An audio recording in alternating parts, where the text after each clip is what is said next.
Son las 11:02, empezamos en directo Atlántico Noticias mirando al Congreso de los Diputados, que ya debate sobre la ley de vivienda que a priori debe aprobarse hoy con los votos del PSOE, de sus socios habituales. El Partido Popular, que ayer mismo votó en el mismo sentido que el Gobierno para la reforma de la ley del solo sí es sí, no va a apoyar esta ley. De hecho, ya hemos visto en el debate reproches sobre la nueva norma.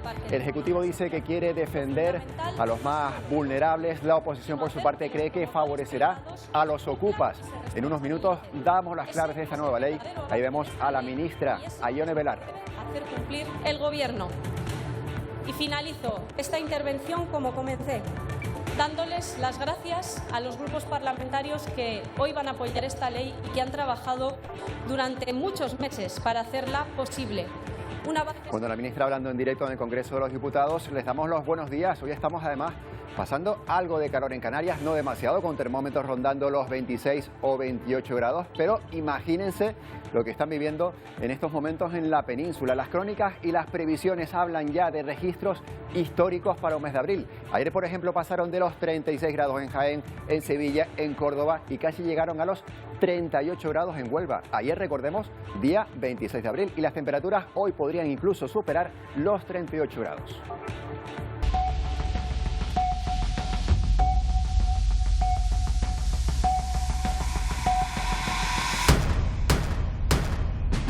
Bueno, parece que nos estamos acostumbrando a eso de batir marcas año tras año en lo que tiene que ver con la meteorología. Pero este episodio tiene tintes preocupantes. Los nuevos récords de temperaturas están cayendo por decenas en un par de días. Y lo peor podría incluso estar por llegar. Para hoy los termómetros de buena parte de la península van a marcar temperaturas entre 10 y 15 grados por encima de lo que se espera para esta época del año. Y al calor encima se suma la terrible sequía que tiene a embalses de Almería, Córdoba o Barcelona, por citarte ejemplos, por debajo del 20% de su capacidad.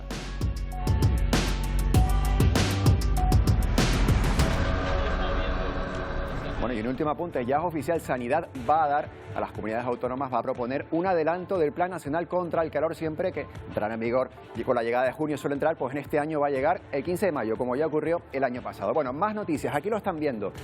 Sudán amanece con su 13º día de enfrentamientos entre las fuerzas paramilitares y el ejército, con bombardeos en la capital, en Jartum y en la región de Darfur. De poco ha servido ese alto el fuego de 72 horas, supuestamente iniciado el martes, con la sufrida mediación de Arabia Saudí y de Estados Unidos. Aquí no para, las cifras hablan ya de más de 500 fallecidos y más de 4.000 heridos en casi estas 2 semanas de conflicto en Sudán. Y hoy vamos a estar también pendientes de Colombia, del otro lado del mundo, donde el presidente Gustavo Petro ha pedido la dimisión de todo su gobierno. Por ahora han salido 7 de los 19 ministros y recordemos que ya en febrero habían renunciado otros 3. Dice Petro que la coalición que garantizaba una mayoría parlamentaria ha terminado. Precisamente ahí, en ese lugar, en el Parlamento, está el problema, porque sus reformas sociales no han obtenido el respaldo esperado. Eso es Colombia, política allí, pero también empezamos fijándonos en el Parlamento español y en la política que tenemos en nuestro país. Enseguida vamos a irnos al Congreso, ahí lo veían,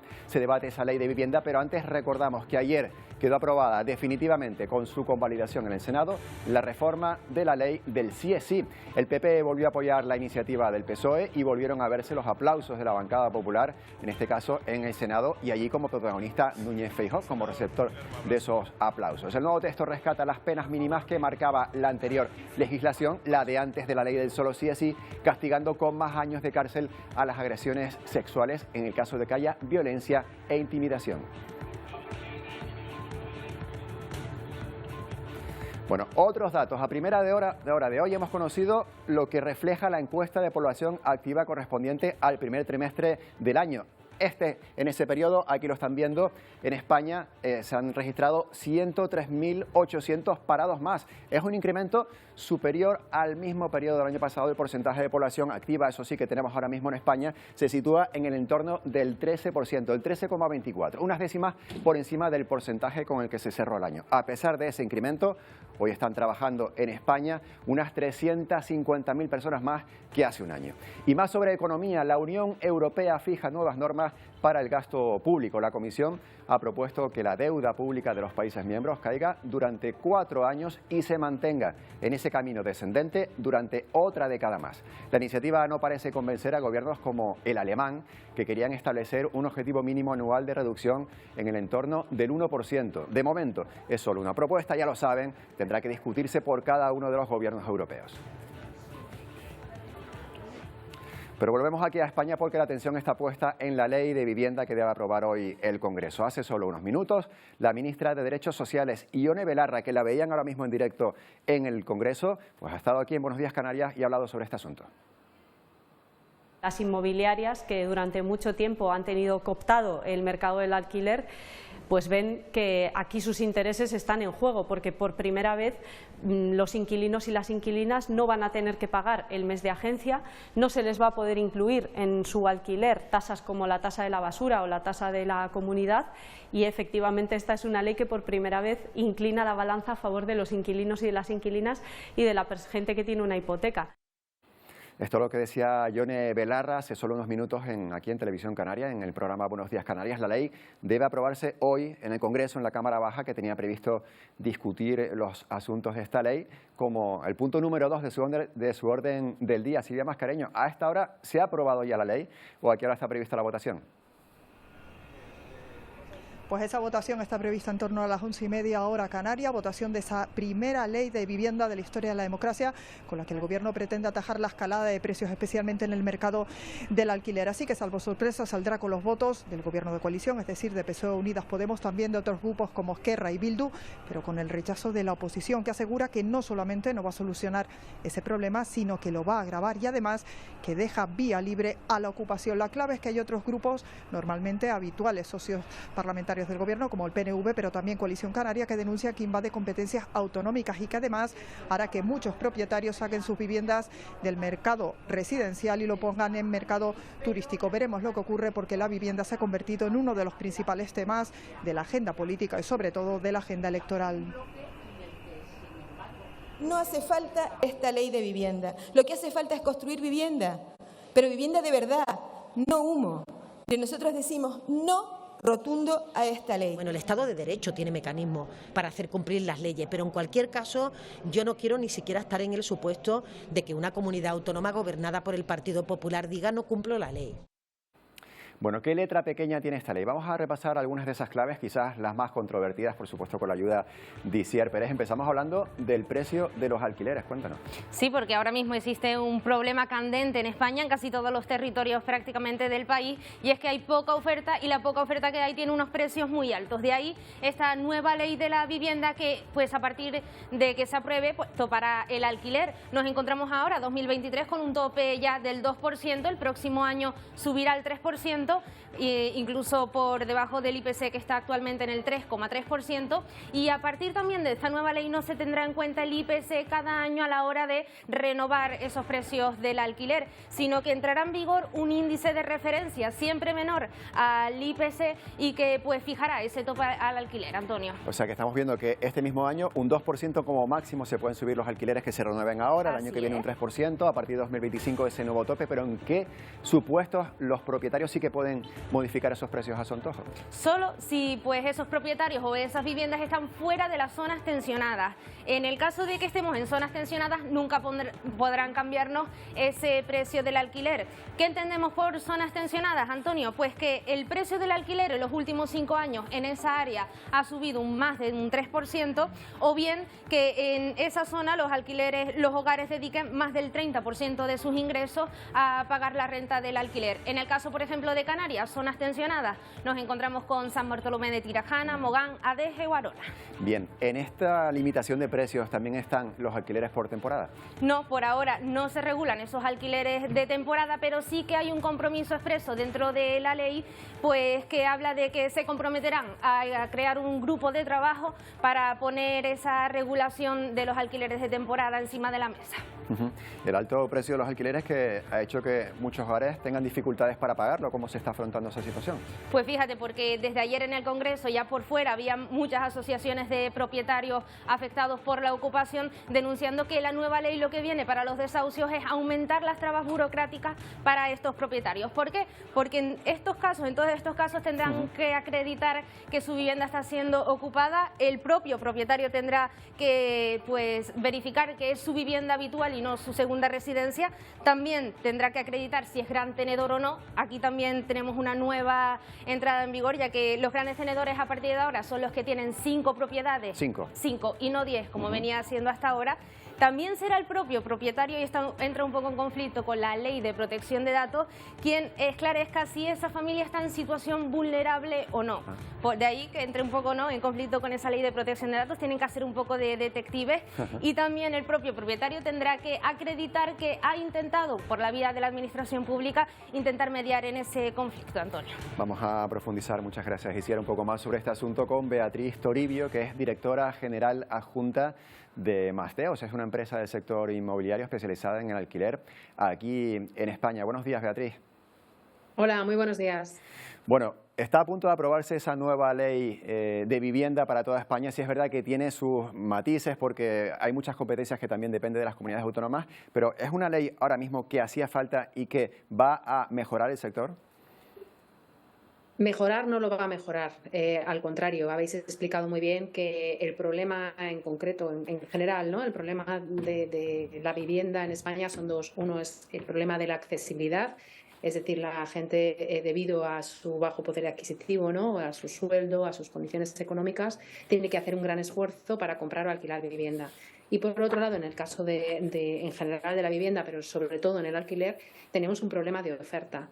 Y esta ley no va a favorecer la oferta de vivienda en general, pero sobre todo en alquiler, por dos razones. Primero, porque introduce mucha más inseguridad jurídica y nosotros necesitamos que venga inversión para desarrollar esa vivienda o dar seguridad a esos propietarios particulares para que pongan sus viviendas en el alquiler.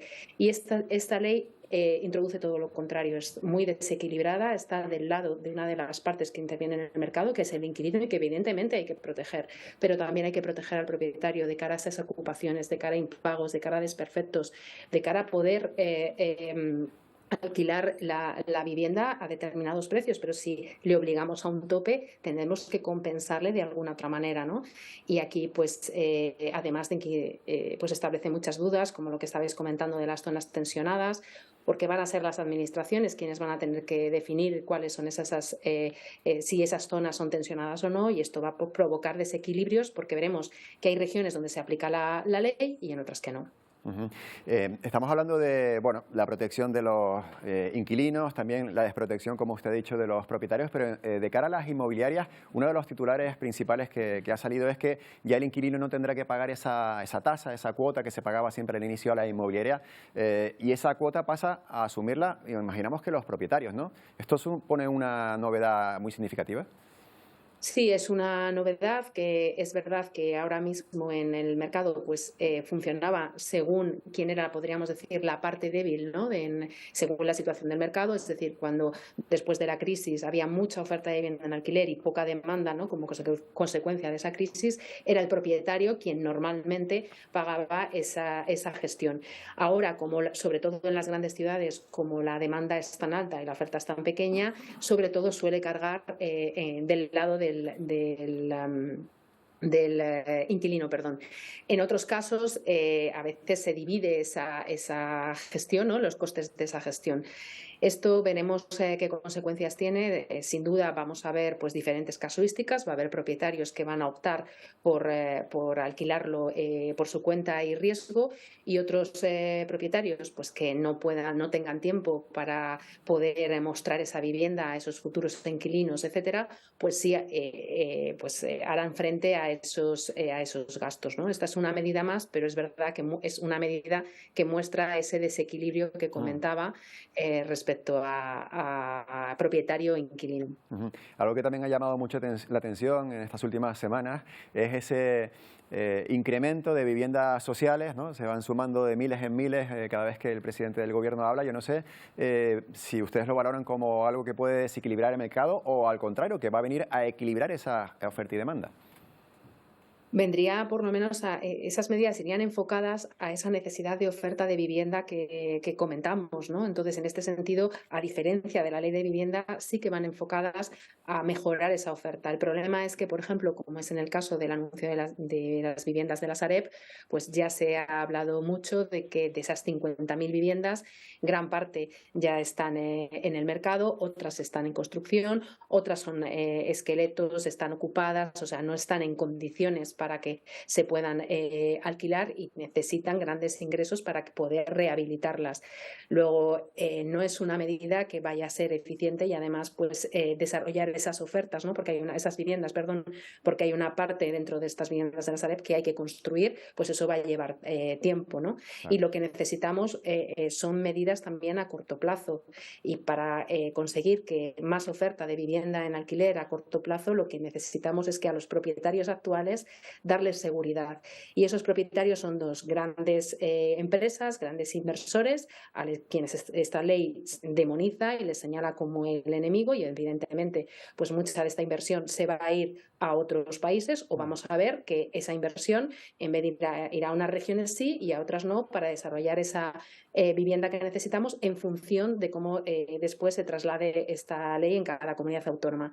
Y por otro lado tenemos a los propietarios particulares, que son el 80% o 85% de nuestro mercado, a quienes, bueno, pues por ejemplo, les vamos a exigir más requisitos a la hora de, bueno, pues de cara a tener una vivienda ocupada, a quienes les vamos a topar el alquiler si tienen una vivienda en zona tensionada, quien tendrá que pagar esa gestión, ¿no? La gestión de su vivienda en alquiler con una inmobiliaria, etcétera, etcétera.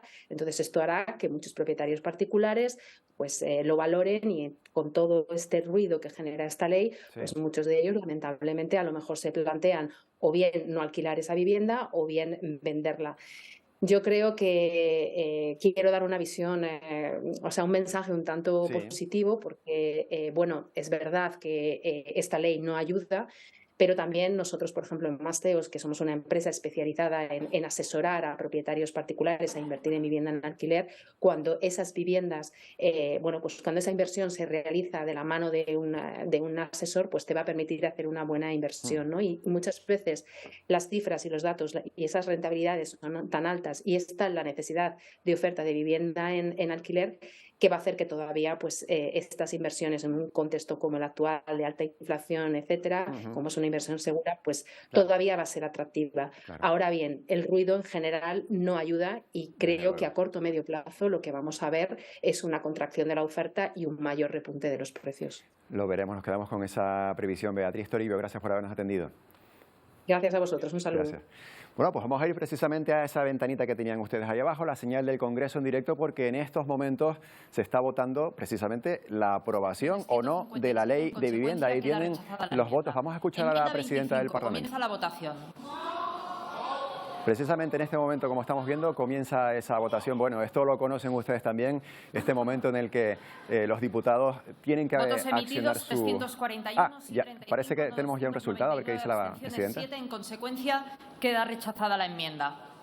Enmiendas presentadas por el Grupo Parlamentario Ciudadanos. Enmiendas 80... Es otra votación anterior, no era la votación de esta ley de vivienda, que ya nos comentaba nuestra compañera Silvia Mascareño, que muy probablemente se produzca dentro de unos minutos. A las 11:30 de esta mañana, son las 11:20, así que estaremos pendientes de lo que se produzca ahí en el Congreso. Recuerden, hoy se vota la aprobación o no de la nueva ley de vivienda. En consecuencia, queda rechazada. Enmienda 80... Bueno, 1 año y 2 meses después del inicio de la guerra, hablamos de Ucrania, el presidente de China y su homólogo ucraniano han mantenido por primera vez una conversación. Ha sido una conversación telefónica. Xi Jinping tomó la iniciativa, descolgó su teléfono para entablar lo que Zelensky ha calificado como una larga y significativa conversación que representa, eso sí, una oportunidad en el proceso de paz. Xi comunicó al mandatario ucraniano que China va a enviar representantes oficiales para dialogar con todas las partes en este conflicto y promover acuerdos para lograr esa paz. Ambos recordaron y acordaron seguir con las comunicaciones, y los países aliados han celebrado este primer contacto entre China y Ucrania. La conversación tiene lugar un mes después de la visita del presidente chino, eso sí, ahí lo están viendo, a Putin en Rusia. Y mientras Ucrania y China siguen buscando ese proceso de diálogo de la paz, desde Rusia siguen llegando mensajes amenazantes. El jefe del grupo Wagner de mercenarios rusos aseguró este miércoles que la Tercera Guerra Mundial está cerca e instó a la población rusa a unirse a su organización para proteger el país. Solo un día antes, también el vicepresidente del Consejo de Seguridad de Rusia, Dmitry Medvedev, afirmó también que el mundo se encuentra en el umbral de una nueva guerra. Y los conflictos no se acaban en Sudán. El jefe militar Abdel Fattah ha aceptado la prórroga del alto al fuego de unas 72 horas, pero el panorama en Jartum, en su capital, sigue siendo desolador, tanto que la Organización Mundial de la Salud se ha pronunciado para advertir de un riesgo biológico tras la toma de un laboratorio por combatientes sudaneses. Calles desiertas y tiendas cerradas es el panorama de Sudán que ha originado que la Organización Mundial de la Salud se pronuncie por la situación humanitaria. Preocupa en especial la ocupación de un laboratorio que supone un riesgo para la salud pública. Estamos preocupados por la ocupación del laboratorio público por uno de los partidos, así que los técnicos no tienen acceso al centro. Mientras tanto, la población se apresura a conseguir artículos de primera necesidad, pero las provisiones de medicamentos y gas se agotan. No más de 4 o 5 días, más de eso no van a quedar provisiones. A lo que el personal sanitario hace una alerta, ya que no tiene suministros médicos suficientes para trabajar. Los artículos de socorro están disminuyendo, pero los heridos siguen aumentando. La única forma de sobrevivir parece ser la huida. La mayoría de sudaneses que escapan de su país lo hacen con rumbo a Chad. Mi familia y yo huimos de nuestra aldea en Sudán porque las milicias árabes empezaron a matar gente. Tuvimos que venir aquí para protegernos. Gran parte de los refugiados solo pide una cosa. Solo quiero que esta guerra termine y poder volver a casa. Según la ONU, el conflicto ha causado al menos 512 muertos y más de 4.000 heridos, por lo que ante una solución próxima, la mayoría de los países prosiguen con las operaciones de evacuación. Bueno, el hambre está alcanzando niveles sin precedentes en todo el mundo. De acuerdo con datos del Programa Mundial de Alimentos, se estima que 345 millones de personas se encontrarán en situación de inseguridad alimentaria solo este año, doblando los datos de hace nada, de 2020. De este problema se habla hoy en Gran Canaria, donde se reúnen varios expertos para aportar soluciones. Vamos a saludar a María del Mar Rodríguez, que es directora del Centro de Cooperación con África de la Cruz Roja. Buenos días. Buenos días, Antonio. Bueno, María del Mar, gracias por atendernos. ¿Qué conclusiones se están sacando en esa jornada que están desarrollando en Gran Canaria? Bueno, pues realmente de lo que estamos hablando en esta primera mesa técnica es del problema de la inseguridad alimentaria y se está trabajando o se está exponiendo más en cuestiones técnicas, en cuestiones de qué se está haciendo desde Cruz Roja o qué se está haciendo desde el Programa Mundial de Alimentos. Como bien decía, en un año se han multiplicado las personas en riesgo de una alta vulnerabilidad.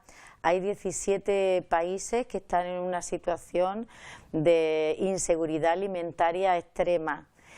A eso hay que añadir pues el cambio climático, situaciones precedentes como conflictos, movimientos o desplazamientos de personas, es decir, que no son hechos aislados o casos aislados, sino que yo diría que de los 54 países de África, 50 tienen problemas y 23 están en una situación muy complicada y de esos 23, 17 están en una situación muy extrema. Fíjese que estamos hablando ahora mismo, por ejemplo, de Sudán, donde no solo hay una guerra en las calles, sino que también es uno de esos países de África donde se acentúa esos problemas de desnutrición. Hay un dato que a mí me llama también mucho la atención, que es la malnutrición en los más vulnerables, si acaso, los menores de 5 años. También en África ocurre. En África ocurre no solamente el no tener alimentos, sino también estar malnutridos. Tienes que ver que ahora hemos tenido una crisis o tenemos una crisis con los cereales. Hay muchos países que dependen de la exportación, de la importación de cereales y no le están llegando o le están llegando a cuentagotas, con lo cual tienen que sustituirlos por otros alimentos y por lo tanto están malnutridos. Si bien pueden comer algunas cosas, pero no tienen las calorías que deberían tener diariamente. ¿Qué labor desarrolla la Cruz Roja específicamente en los países más necesitados en África? Mira, tenemos varios programas y somos varias patas de un banco también. Tenemos el Comité Internacional de la Cruz Roja, que se dedica sobre todo a las situaciones de conflicto y también a la ayuda humanitaria. Tenemos la Federación Internacional, que engloba a los 192 países de Cruz Roja y Media Luna Roja, y después en cada país de África existe una Cruz Roja. En los 54 países existe una Cruz Roja o una Media Luna Roja, que son nuestras contrapartes naturales, es decir, nosotros desde Europa trabajamos directamente con nuestras Cruces Rojas. Estamos focalizándonos sobre todo en programas de medios de vida y de programas de cash transfer o transferencia en efectivo, rehabilitación de los medios de vida y por supuesto también programas de pequeños emprendimientos de agricultura o pequeños emprendimientos también de ganadería. Y sobre todo también desde nuestro Centro de Cooperación con África, lo que promovemos es el fortalecimiento de las capacidades de esas sociedades nacionales, pues para que estén más fortalecidas pues, en el tema de la logística, en el tema de los medios de vida, en el tema de la gestión de la información. Es decir, que son muchísimas las áreas que confluyen. Tenemos que ver que los problemas son multidimensionales y por lo tanto la respuesta también tiene que ser multidimensional y tiene que venir de muchos lados. No podemos tampoco como Cruz Roja trabajar solos, sino que tenemos que trabajar en consorcio pues con el PMA y con otras instituciones y con los gobiernos locales y los gobiernos nacionales de los países en los que estamos, pues sobre todo para que los proyectos que se hagan tengan una sostenibilidad también. Claro que sí. Entonces, cada día es más compleja todo el tema de la cooperación institucional y de la cooperación técnica y de la cooperación al desarrollo. Estamos hablando de que se nos complejiza las acciones humanitarias, sobre todo también por la crisis, por los conflictos, tanto los conflictos nacionales que tienen los países como los conflictos internacionales que están encareciendo todos los productos. A nosotros se nos han encarecido muchísimo los transportes, se nos han encarecido también los materiales básicos de ayuda humanitaria que enviamos, que son ítems no alimentarios, pero que son fundamentales para la primera respuesta y sobre todo para mantener la dignidad humana. Usted lo estaba mencionando también, el grano en Ucrania, estamos viendo también guerras en diferentes países de África. María del Mar Rodríguez, muchas gracias por habernos atendido y que vaya muy bien esta jornada en Casa África. Nada, muchas gracias a vosotros, cuando queráis. Hasta luego. Bueno, de África nos vamos hasta América, porque el expresidente interino de Venezuela, Juan Guaidó, ha hablado desde su exilio en Estados Unidos. Guaidó abandonó su país hace unos días para intentar participar en Colombia, en la cumbre por Venezuela. En Colombia tampoco pudo quedarse y ha sido una respuesta muy dura la que ha tenido Juan Guaidó con su homólogo, o bueno, con el presidente colombiano, con Petro. 24 horas después de llegar a Estados Unidos tras el impasse en Colombia que lo obligó a salir de ese país, Juan Guaidó expresó a Noticias Caracol que las declaraciones del canciller Leiva fueron casi una amenaza de deportación. Evidentemente, deportar a un ciudadano que está perseguido por una dictadura, que corre riesgo su vida, su integridad, bueno, evidentemente se siente como una amenaza. Por unas horas me sentí también perseguido en Colombia. Colombia acogió a 20 naciones que coincidieron en la conferencia de Bogotá para abogar por elecciones libres en Venezuela, el levantamiento paulatino de sanciones y el regreso al diálogo en México, tras un compromiso de que el gobierno de Maduro reciba los recursos del pacto social.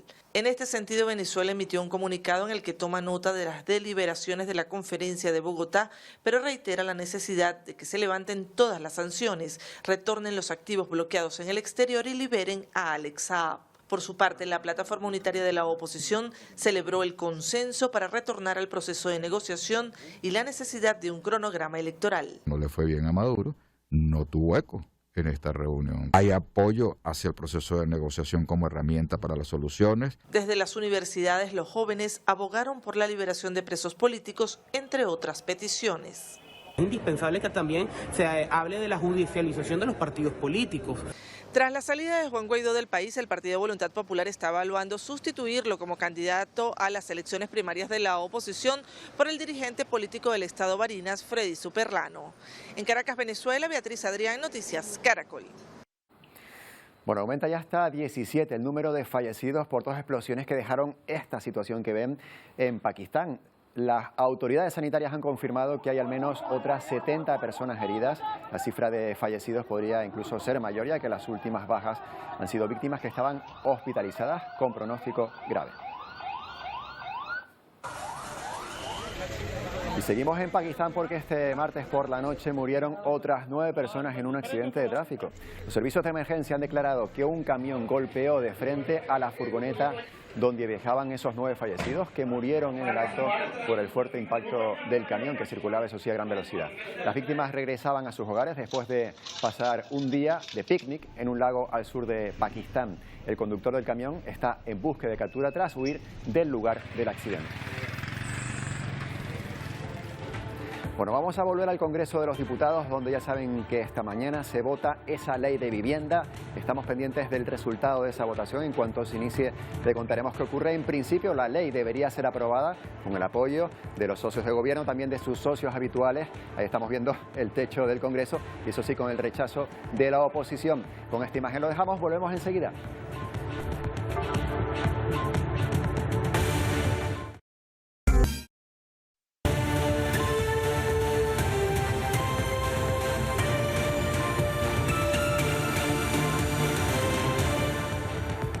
Son las 11:38, seguimos en directo en Atlántico Noticias y nos venimos a Canarias porque los servicios de emergencia de salvamento marítimo han podido rescatar en el mar en las últimas horas a 135 personas que viajaban en 3 embarcaciones cerca de la isla de Lanzarote. Conectamos con Alberto Fabricio, que está ahí en el muelle de Arrecife. Cuéntanos, Alberto, la última hora.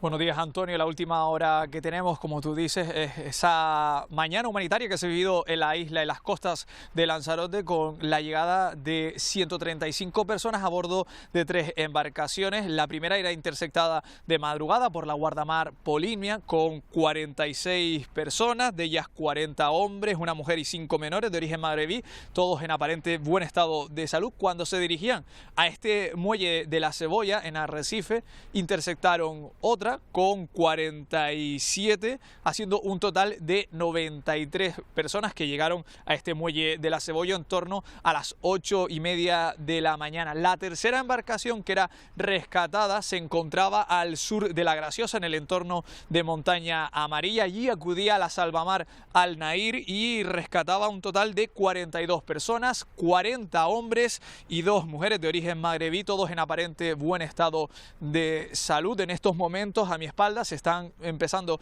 a subir a la guagua que les trasladará al Centro de Atención Temporal de Extranjeros de aquí de Arrecife. Como hemos dicho, en principio la ambulancia no se ha tenido que llevar a ninguno al hospital por enfermedades y, como hemos dicho, si hacemos balance de esta mañana humanitaria, 3 embarcaciones, 135 personas que han llegado a las costas de Lanzarote y que han sido rescatadas por salvamento marítimo. Gracias, Alberto. Bueno, no solo a Lanzarote, en las últimas horas también han llegado a Fuerteventura otras 54 personas que viajaban a bordo de una patera. Los migrantes fueron trasladados anoche hasta el muelle de Gran Tarajal, en Tuineje, y allí recibieron una primera atención por parte de la Cruz Roja. Uno de los migrantes tuvo que ser derivado a un centro sanitario. Por un problema que no solo es exclusivo de esta comunidad autónoma. Fíjense en estas imágenes que tenemos aquí. Es Salvamento Marítimo cuando rescataba anoche a 12 personas de origen magrebí. Después fueron trasladadas hasta el puerto de Motril, en Granada. Son todos varones, se iban en una embarcación que tenía problemas de navegación. Habían perdido uno de los motores con los que navegaban y fue localizada esa embarcación por un mercante a algo más de 40 kilómetros de la costa.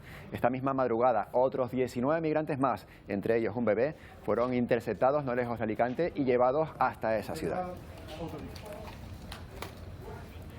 Y seguimos en el Mediterráneo, pero eso es las cercanías de la isla de Lampedusa, en Italia, también esta pasada madrugada. En este caso fue la ONG Open Arms la que prestó ayuda a esa barca que están viendo, donde viajaban 38 personas que fueron conducidas a puerto por la Guardia Costera italiana. Y en ese mismo mar, algo más al sur, en la costa cercana a Libia, también siguen rescatando a personas. 61 personas, y lamentablemente se recuperan también los cuerpos de 11 fallecidos, entre ellos el cuerpo de un menor. La embarcación se encontraba a unos 55 kilómetros al este de la capital, de Trípoli. En lo que va de año ya son más de 4.300 los migrantes interceptados por las autoridades libias. Bueno, vamos a hablar de la complicada situación que se vive en la frontera entre Chile y Perú, donde se agolpan sin avanzar miles de migrantes. Son haitianos, colombianos, también venezolanos, y todos están resguardados por la policía de ambas nacionalidades de ninguno de los países, debido a que se encuentran indocumentados. Esto ha provocado enfrentamientos entre ellos. Se ha dado la circunstancia de que militares chilenos han ayudado a inmigrantes a pasar a Perú por un camino irregular. Un auténtico conflicto diplomático entre estos dos países que les ha obligado a tomar algunas medidas. Buenas tardes, señoras y señores de la No prensa. queremos pan, no queremos jugo, queremos cruzar a Venezuela. Déjennos cruzar. Esta medida nos permitirá regularizar e identificar a las personas extranjeras que se encuentran en situación irregular. Y nos ocupamos ahora de ese anómalo episodio de altas temperaturas que están viviendo en la península ibérica. Se lo damos ya a Emilia González. Emilia, ¿qué tal? ¿Qué tal? Buenos días, Antonio. Sí, en el territorio continental, ¿verdad? Porque sí, en los archipiélagos estamos un poquito más regulados, tal vez por este mal. Es un episodio pues que ha hecho saltar todas las alarmas en plena primavera, con temperaturas pues por encima de los 30 grados en muchos puntos. El calor ya ha hecho acto de presencia, lo vamos a ver en las siguientes imágenes, y de hecho ha tenido consecuencias desastrosas en muchos de los puntos, porque decimos que es la primera vez que se tiene un registro en pleno mes de abril con temperaturas por encima de los 35, 36 y hasta 37 grados. Y eso que lo más complicado viene hoy y mañana. Mire, estamos viendo imágenes, atención, estas imágenes pueden herir la sensibilidad, imágenes de un caballo que, por ejemplo, en plena feria de abril en Sevilla no ha podido resistir el calor, arrastraba un carruaje y al final ha caído al suelo deshidratado, ha fallecido. Y eso que las autoridades también han aumentado las medidas sanitarias, no solo para las personas, sino también para los animales. Despropósitos son consecuencias nefastas al margen de la sequía. Una sequía, Antonio, que también ha provocado otra imagen curiosa, y es esta que vamos a ver en un río de Gerona. Han tenido que sacar los peces endémicos de este río, los endémicos nada más, porque el caudal de agua no era suficiente y no había oxígeno suficiente, con lo cual los peces se estaban muriendo, los estaban rescatando. Los llevan a otro sitio. Sí, los llevaban al río Ter, precisamente. Los atontaban un poco con electricidad y los han rescatado y los llevan al río Ter, que sí tiene caudal suficiente para garantizar su supervivencia. Vamos, una imagen inédita, desde luego. Hablamos precisamente de sequía, y los datos en España, sobre todo en la península ibérica, bueno, también en Canarias, son cada vez más alarmantes, ¿verdad? Cada vez más alarmantes. Vamos a ver en un gráfico los datos de agua embalsada en España. Mira, fíjate, esta línea discontinua es la media de los últimos 10 años. La amarilla es 2022, año de grave sequía, y la roja es 2023. Fíjate cómo confluyen la roja y la amarilla en este punto, en la semana 17. En el 2022 teníamos un 49,6% de agua embalsada, y este año tenemos un 50,07%, pero la tendencia es a la baja. Ahora bien, si la comparamos con la media de hace 10 años, son casi 18 puntos por debajo. Es muy significativo ese dato. Es, desde luego, un auténtico despropósito, porque se están viendo mermados los recursos hídricos para la agricultura, pero ¿a dónde se va ese agua? ¿Qué pérdidas tiene? ¿Por dónde se queda? Pues lo hemos llamado agua a la fuga, lo vamos a ver en el siguiente gráfico, porque la mayor parte de las pérdidas de ese agua, lo vamos a ver en el gráfico, a ver si lo podemos poner, compañeros, la perdemos por roturas de tuberías y por averías. 700 hectómetros cúbicos al año, que son 700.000 millones de litros. O sea, que encima que hay poca agua, alguna, la que hay se pierde. 700.000 millones de litros, o sea, imagínate una botella de litro una tras otra, 700.000 millones de litros al año. ¿Qué comunidades son las que más pierden agua? Pues mira, la primera, La Rioja, 78 litros por habitante. Pero es que luego está Cantabria y Canarias en tercer lugar con 68 litros por habitante. La media es 38. En el otro lado está Madrid y País Vasco, que pierden muchísimo menos, claro que sí. Luego se pierde agua por muchísimos motivos, por fugas, por averías, pero también por evapotranspiración, que es evaporación más transpiración. Y con este calor, de ahí viene la influencia de la temperatura, la humedad y el viento, pues más todavía. Y es que cada gota cuenta, porque una gota que se pierda en cada segundo suponen 30 litros al día. Es una cantidad nada despreciable, por eso hay que contabilizar y por eso hay que cuidar mucho los recursos hídricos. Estamos mirando al cielo para ver si llueve, viendo que no llueve, pero es que resulta que aquí también podemos optimizar y esto a lo mejor no lo estamos haciendo bien. Y esto no lo estamos contabilizando, pero es que lo vamos a ver con el siguiente gráfico, ya lo decía uno de los expertos de la AEMET esta mañana, está sucediendo algo que ya los modelos pronosticaban hace años, y es que lo que sucedía en verano, que es que la península se convertía en una especie de pasillo desde África del Norte, pues está sucediendo en primavera. Se ha adelantado. Vamos a ver el siguiente gráfico para mostrarte las temperaturas que hemos tenido en las últimas 24 horas. Ya digo que el episodio más, o sea, las temperaturas van a ser más importantes hoy y mañana, pero ayer, por ejemplo, ya se registraban 37,6 grados en Huelva. La mayor parte del sur peninsular estaba por encima de los 35 grados. Y esto, ya te digo que tiene visos de complicarse durante las próximas 48 horas también. Bueno, pues con estos datos en la mano, vamos a hablar con el delegado de la Agencia Estatal de Meteorología aquí en Canarias para preguntarle qué podemos esperar tanto en la península como en las islas. David Suárez, buenos días. Hola, ¿qué tal? Muy buenos días, ¿cómo están? Bueno, estamos hablando ahora mismo de ese episodio extraordinario de calor que no estamos viendo temperaturas cercanas a los 50 grados porque eso es para el verano, pero en abril tenés temperaturas por encima de los 36 grados en buena parte de la península. Esto no es normal. Bueno, está claro que es un episodio totalmente anómalo para la época del año, ¿no? Ayer se registraron pues lo que es todo en el sur peninsular, en el sudeste peninsular, temperaturas por encima de los 37 grados y esto pues son temperaturas más típicas de final de junio, julio e incluso pues agosto, ¿no? Es un episodio que llega fuera de época, tenemos una situación de alta estabilidad que está afectando directamente al sur peninsular y con una entrada de una masa de aire continental africana que está pues produciendo conjuntamente con la alta insolación y la alta estabilidad pues esas temperaturas que localmente toda esta zona pues está superando esos valores que son muy altos para la época del año. Y David, ¿el pico de este episodio ya ha llegado o se va a cumplir eso que dicen los modelos que pronostican que será mañana, sobre todo el viernes, jueves por la tarde, viernes? Para la península se prevé que mañana sea el punto álgido del episodio. En Canarias, aunque las temperaturas están siendo muy inferiores a los valores que están alcanzando la península ibérica, el día más caluroso será probablemente pues el sábado. En la península ibérica se producirá un cambio de masa de aire durante la jornada del sábado, una masa de aire pues oceánica que entrará por el oeste y empezará pues a notar esos descensos el sábado, y lo que es la mitad mediterránea, la cuenca mediterránea, pues sobre todo notará ese descenso de temperaturas a partir del domingo. Se habla ya de incluso temperaturas récord, que muchas provincias, muchos puntos de estaciones de la AEMET, por ejemplo, están batiendo los récords para un mes de abril. ¿Esto es así? ¿Son decenas ya de récords? Ya tenemos en la jornada de ayer, con las máximas que se registraron ayer, tenemos varios récords, no solo en la zona sur, sino también en zonas norte, como por ejemplo lo que es la Comunidad de Aragón, ha habido también récord en Extremadura y evidentemente pues toda la zona sur hay varios récords, ¿no? Ahora mismo pues todos los datos son provisionales y una vez que están consolidados, como siempre a final de cuando finaliza el mes se hace un estudio de lo que es el avance climatológico mensual y se ponen, pues en esos análisis se hace hincapié en todos los récords que se consiguen, no solo de temperaturas máximas, sino también de mínimas muy altas, temperaturas medias mensuales, se vuelcan todos esos récords en un informe, ¿no? Que se hace mensualmente y por comunidades.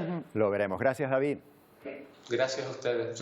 Gracias, Emilia. Enseguida tenemos con la previsión del tiempo. Antes nos vamos con Wendy y Pedro al plató de Ponte al Día para ver ese adelanto de los contenidos que tienen hoy. Cuéntenos, compañeros. ¿Qué tal, Antonio? Muy Hola, buenos días. Pues hoy aquí en Ponte al Día nos hacemos eco de hasta 2 denuncias vecinales. La primera de ellas nos llega desde los municipios de Firgas y Moya, en la isla de Gran Canaria. 5 años llevan asistiendo todos aquellos que viven en el entorno del barranco de Azuaje a carreras ilegales. Estaremos allí escuchando a todos esos vecinos. Y la segunda de las denuncias nos llega en este caso del municipio del Tanque, en la isla de Tenerife. Allí los vecinos del barrio de Ruiz Gómez consideran que la carretera que transita por su barrio se ha vuelto peligrosísima por los vehículos que transitan a alta velocidad y también por la afluencia de peatones. Estaremos allí también para escuchar a todos esos vecinos, pero por supuesto hay más. Pues sí, datos de la EPA, aumenta el paro en Canarias, personas que necesitan pluriemplearse para llegar a final de mes. Contamos con un testimonio y por otro lado 25 años de la Viagra, yo creo que sobra presentación, 25 años poniendo a tono a muchos canarios. ¿Qué pasa? Que se está popularizando el consumo masivo de esta pastillita azul para personas que no la necesitan. ¿Qué hacen? Acuden a Internet. Vamos a hablar de todo esto aquí hoy en Ponte al Día. Hasta ahora. Hasta ahora. Muchas gracias, nos vemos ahora a las 12 del mediodía. Bueno, volvemos a mirar antes a África, 4.700 kilómetros recorridos, más de 2 meses de travesía y muchas historias por el camino. Les hablamos del último periplo del periodista Xavier Aldecoa por el río Congo, en el África Central. Aldecoa se encuentra en Gran Canaria, donde ha presentado su libro Quijote en el Congo, y enseguida vamos a hablar con él. Xavier, buenos días, gracias por atendernos. ¿Qué tal? Buenos días, ¿cómo estáis? Bueno, no te veo todavía aquí, pero te voy preguntando, te voy haciendo la primera pregunta porque me llama mucho la atención del título del libro, ¿no? Aunque tú te defines en ese viaje como Sancho Panza, no como Quijote. Total, el Quijote es el río Congo, porque es un río medio loco que se mete por unas selvas impenetrables y vive aventuras. Yo soy un Sancho Panza que, como el personaje del libro de Cervantes, mira todo anonadado, sin saber muy bien a veces qué es real y qué es irreal, así que prefiero colocarme en esa posición de observador apasionado y alucinado de una realidad fascinante como la del Congo. Precisamente por esa realidad quería preguntarte, bueno, son 4.700 kilómetros, no es fácil hablar de una realidad en concreto, pero bueno, ¿qué te encontraste en esa travesía? Pues seguramente en una travesía desde las fuentes a la desembocadura del Congo, más de 2 meses y medio de navegación, os podéis imaginar, te encuentras muchos Congos. Desde la primera zona inicial, donde hay expolio de minas, sobre todo hay mucha zona minera, tanto artesanal como industrial. Después zonas donde las leyendas forman parte prácticamente del día a día, también territorios controlados por grupos rebeldes y algunas zonas artísticas y llenas de cultura como Kisangani o ese monstruo de cemento y que cada año aumenta 600.000 habitantes como Kinshasa, la capital. Así que desde ese recorrido yo creo que podemos ver un poco ese crisol de realidades que es la República Democrática del Congo. Es un país gigante del tamaño de Europa occidental. Hablamos de la República Democrática del Congo, pero bueno, tu aventura en África no se limita a ese país, que ya de por sí es muy grande, pero que no se limita solo ahí. Has estado gran parte de tu vida profesional en ese continente. ¿Qué nos puedes contar? Bueno, más de 21 años recorriendo el África y siempre esa sensación de que es imposible cubrir un continente tan diverso. No es que hablemos de 55 países, sino que la diversidad es incluso mayor dentro de esas fronteras. El norte de Nigeria no tiene nada que ver con el sureste o con el sudoeste. En Congo mismo hay diferentes pueblos que tampoco tienen una conexión igual, o sea, tienen, por ejemplo, el este del Congo y el oeste del Congo no siquiera se comunican con una carretera, es el río Congo lo que es la arteria, o sea, una autopista líquida que conecta diferentes realidades inconexas, y podría continuar pues, las diferencias entre Somalia en un lado con Senegal o con Sudáfrica o Egipto son totalmente diferentes, prácticamente como si habláramos de mundos diferentes. Desde luego, pues Xavier, te agradecemos mucho que nos hayas atendido, es un continente que tenemos ahí al lado y que tenemos seguramente que echarle más vistazos. Muchas gracias y que vaya muy bien esta jornada en Gran Canaria. Muchas gracias y un abrazo. Bueno, y terminamos en el Congreso de los Diputados, una imagen que hemos seguido durante toda la mañana. Se suspendió la sesión momentáneamente por un desmayo de una diputada. La presidenta del Congreso ha dicho a sus compañeros que ya se encuentra mejor esa diputada y la votación va a seguir. Con esta imagen lo dejamos ahí, se aprueba hoy o no la ley de vivienda. Volvemos mañana. Adiós. Votos emitidos